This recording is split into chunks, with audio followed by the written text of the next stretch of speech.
If I could ask you a question, you said that there were more points indicating malingering or exaggerating the existence of the voice. But earlier you testified about your psychological testing of Ms. Clancy, and it showed minimization, and it didn't show malingering. Could you explain how those two things could occur in the same person at the same time? Yes. When we try to appraise through testing or specialized measures something that looks like malingering or exaggeration, the way we typically do it as psychologists who develop the measures is it looks like somebody who is going to take a shotgun approach. They're going to say unusual things are wrong and strange things are wrong and many things are wrong and things like that. If you do that, we're pretty good at picking up that shotgun approach to malingering.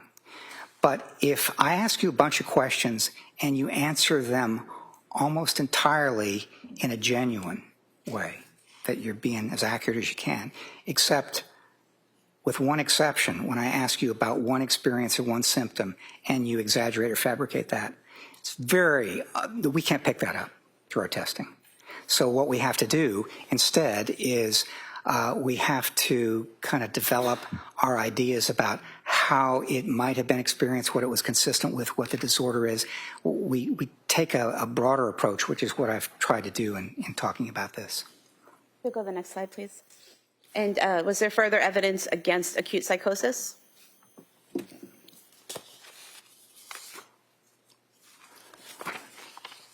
Yes. I'm going to start with the question of thoughts or hallucinations.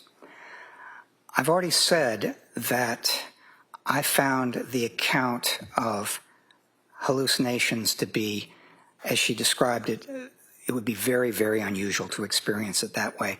Never having, not before, not since, constantly for 18 minutes.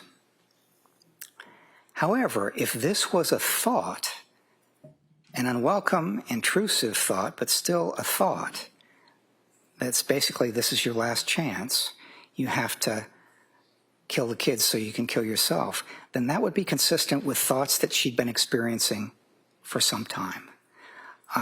She'd been having thoughts about harming herself, that she was, it was going to be very difficult for her to do this in a way that made sense. She was experiencing thoughts about hurting herself because her brain might have been damaged. She was experiencing thoughts about hurting the kids. She was experiencing all sorts of unwelcome thoughts.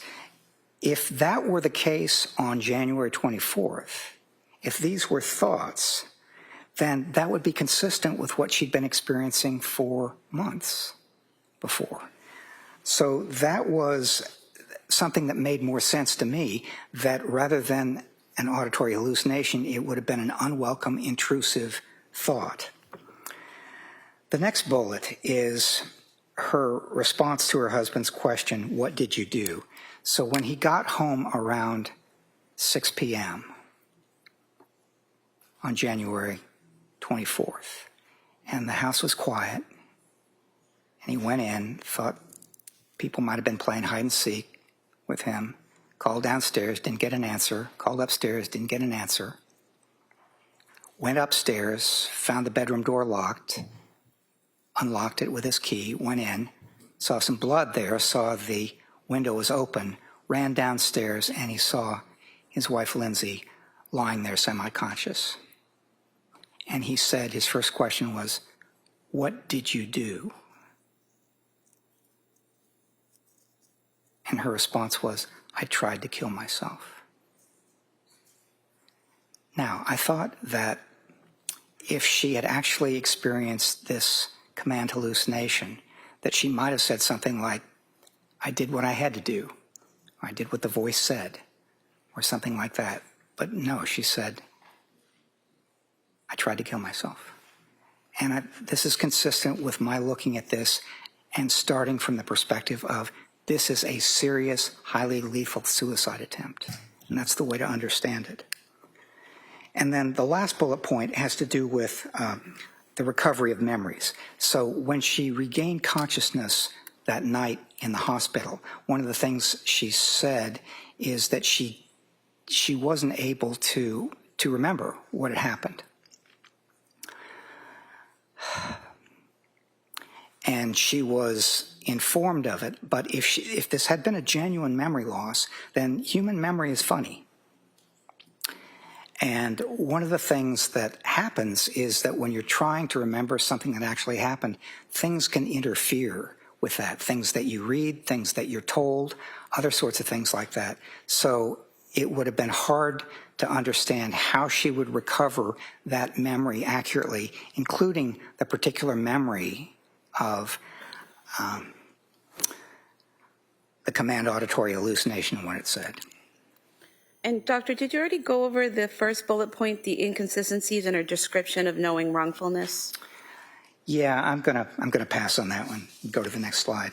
Okay, you don't have that's not a consideration?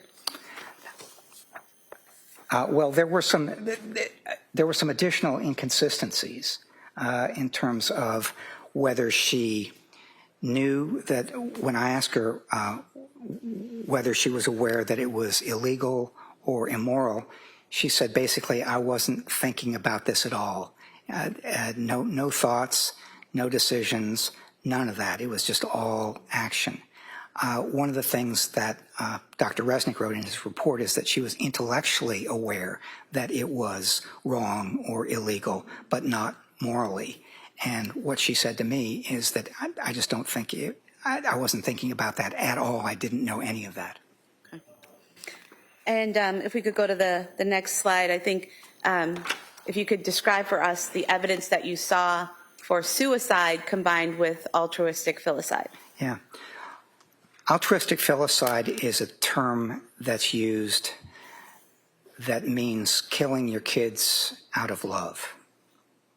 Not because you're trying to be cruel or for material gain or because you want them out of your lives or any of that, but killing them out of love so that you could basically, they wouldn't have to suffer, so you could prevent their suffering. And what she did, I thought, was begin with what I said a minute ago was a highly lethal and very serious suicide attempt. And that was preceded It by was preceded by months of thoughts and impulses about you should harm yourself, you should kill yourself, your brain is damaged, that sort of thing. And that, I think, is the beginning of the way to understand what happened that day. The second point is that, as I've said before, she didn't like to leave her children. Whether that was for date night or school or going back to work or anything, she did not like to leave her children. And if she had taken her own life, then her children would have been without her, and she thought that they would suffer. And she'd been having these thoughts both about herself and about her children over a several-month period. And the other thing that I will say is that she was in pain. She was suffering. She was doing a little bit better than she had been before she went into McLean. But she was still in pain. She was suffering. I think she was even desperate. And that is something that is often characterized as people who try to take their own life. They're in pain, they're suffering, and they're trying to put a stop to it. And I think when she decided at some point that she was going to put a stop to it, then she had to answer the question of what to do about the kids. And she didn't want to leave them, and she was convinced that they would suffer without her. The next slide. And further evidence that you saw for the suicide combined with altruistic filicide?